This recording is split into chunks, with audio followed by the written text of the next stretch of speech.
কাছে কাছে তোর যত আসি।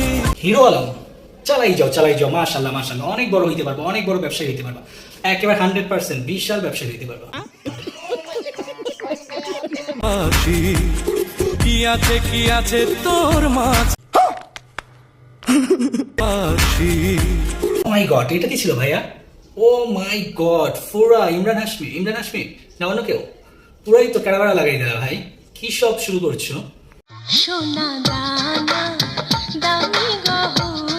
ও মাই গড, সোনা দানা, তোমার এই সোনা দানা দেখলে তোমার যে ওয়াইফ রিয়ামণি না কি জানি নাম, ওনাকেই তো লোকে চুরি করে নিয়ে যাবে ভাই। সোনা দানা একটু আগলে রাখতে হয়, ওয়াইফকে আগলে রাখতে হয়। প্রেমের কাছে কিছুই মানায় না।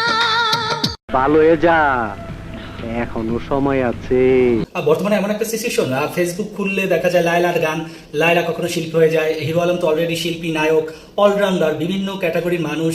শুধু ভাইরাল হইলেই শিল্পী, ভাইরাল হইলেই নায়ক, ভাইরাল হইলেই মিউজিক ভিডিও, পুরা মানে আবল তাবল যা আছে সবকিছু হয়ে যায়। বর্তমান যুগটা মানে সিচুয়েশনটা এমন, আপনি ভাইরাল, আপনি মুভি করতে পারবেন, আপনি গান গাইতে পারবেন, আপনার গলা থাক আর না থাক, মানে বেসুরা হোক আর সুরা হোক, আপনার দেখবেন 2-4 জন আপনার কাছে আসবে, মিউজিক ভিডিওর জন্য পুরো ধর্ণা দিবে, আপনি বানাই দিবেন, ফাটাই দিবেন। এই হচ্ছে বর্তমান অবস্থা ভাই।